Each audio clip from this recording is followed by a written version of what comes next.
Баршаңызға сәлем, сіздермен бірге Айнара. Бүгін біз сіздермен өзбек халқының тандыр нанын пісіретін боламыз.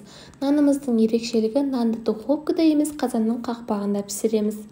Қызық естілетіні рас қой, иә? Осы рецепті қаншалықты рас әрі дұрыс екенін сіздермен бірге анықтаймыз. Нанымыздың қамырына 1 стакан жылы суға 1 ас қасық ашытқы, 1 шай қасық қант қосып араластырып, ашытқымызды суда көтерілгенше бетін жауып қоятын боламыз.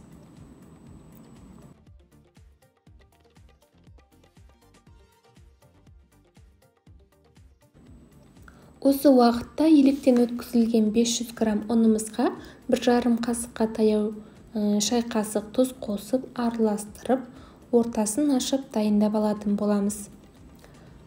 Ашытқы қосылған суымызды қосып, ақырындап қамыр илейміз. Енді біз 20 грамм сұйық майымызды да қосамыз. Сіздерге құйылған суымыз аздау көрінуі мүмкін, қамырларымыз бір-біріне дұрыс бірікпей қалуы мүмкін бастапқы кезде, бірақ та біз берілмейміз. Соңында бізде біркелкі массадағы тығыздау қамыр шығатын болады.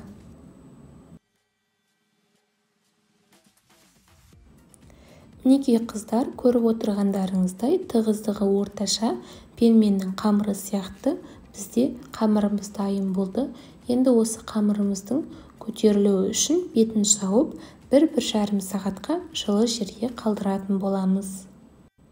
Мен духовканың градусын 30 градусқа қойып, сол жерде қалдырамын. Ал достар, міне ашыған қамырымыз.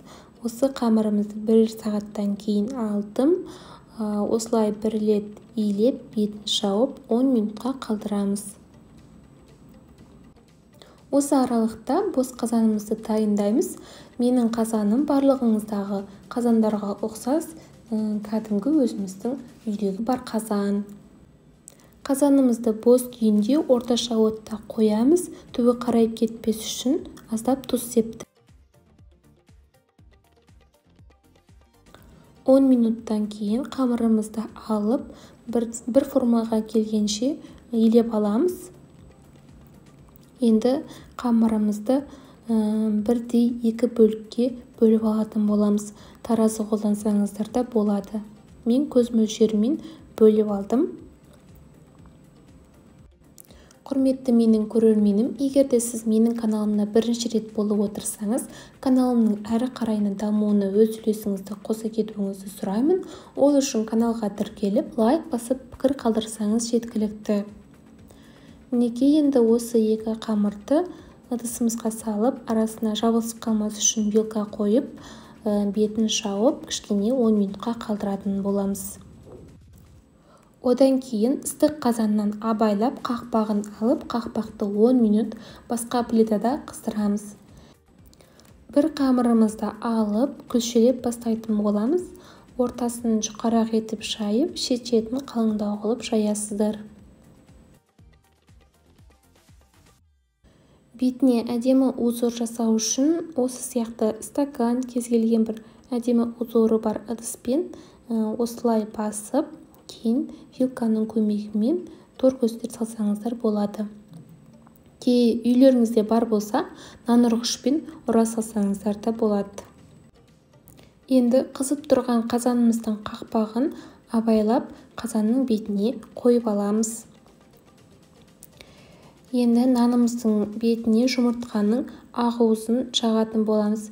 Бетінен дегенде нанымызды төңкеріп, қазанға жабыстыратын астыңғы бөлігіне жабамыз. Мінекей достар, ақырын алып, қазанның үстіне қойсаңыздар, өзі жабысып қалады. Енді қазанымыз одан әрі қазанның қақпағынан беку үшін бетін тағы да кішкене узорлап, шет-шетін ақырындап басып жібереміз. Көшеміз піскенде қып-қызыл болып пісу үшін бетіне жұмыртқамыздың сарысын жағып аламыз. Өте әдемі қызыл түс береді. Осылай барлық жеріне жағып алғаннан кейін ортасына қалауларыңыз бойынша күнжіт сепсеңіздер болады. Мен қара күнжіт пен ақ күнжіттен септім. Осы рецепт бойынша сіздерде нан пісіріп көріңіздер. Духовка болмай қалған жағдай кезде нағыз идеальный вариант деп ойлаймын. Қазанның қақпағы ыстық болғандықтан абайлап жабуларыңызды сұраймын. Бетін жапқаннан кейін 15 минуттан кейін бір ашып қарап қойыңыздар. Кейін мінекей біздікі уже дайын болайын деп қапты. Нанның пісуіне кемінде 20-25 минут қана кетеді. Тағы да 5 минут тұрғаннан кейін аламыз. Мінекей достар, нанымыздың піскенін білу үшін тіс шұқығыштың көмегімен көреміз. Құрғақ болып шықты, демек піскен. Енді ақырындап кез келген лопатка немесе осындай пышақтың көмегімен ақырындап алып аласыздар. Міне көріп тұрғандарыңыздар, қазанымның қақпағына ешқандай да жабыспаған, асты да піскен, өте әдемі болып шыққан. Келесі күлшемізді де дәл бірінші күлшеміздей күлшелеп дайындап алғаннан кейін түбіне міндетті түрде су немесе жұмыртқаның ағын жағуды ұмытпаңыздар. Осылай алып қазанымызға салып екінші күлшемізді де пісіріп алатын боламыз. Мен тағы да қазанның қақпағын бөлек қыздырған жоқпын, себебі өзі қызып тұрған қазан болғандықтан керек емес. Достар, менің каналыма тіркеліп, егер менің рецептім ұнаса, міндетті түрде лайк басып, комментария қалдыруды ұмытпаңыз. Әр апта сайын шығатын менің жаңа рецепттерімді жіберіп алмас үшін қоңырауша белгісін баса кетіңіздер деп айтқым келеді. Күлшеміздің бетіне жұмыртқамыздың сарысын жағып, күнжітімізді сеуіп, бұл нанымызды да 20-25 минут қарап отырып пісіріп аласыздар. Мінекей қазанның қақпағына жабысып қалды, ешқандай да түспейді, қорықпасаңыздар болады. Ал мінекей достар, нәтижесінде сырты жұмсақ, іші піскен, дәмді үй жағдайындағы тандыр нанымыз пісіп шықты. Нанымыз қатты да емес, жұқа да емес, тандырынан қалай болу керек, дәл солай шыққан. Достар, сіздерге рецепттің дұрыс екенін айтқым келеді. Егер сіздерді қызықтырса, сізде еш қорықпай жасап көріңіз. Келесі кездескенше сау саламатта болыңыздар. Барлықтарыңызға бақыт пен саулық тіледім.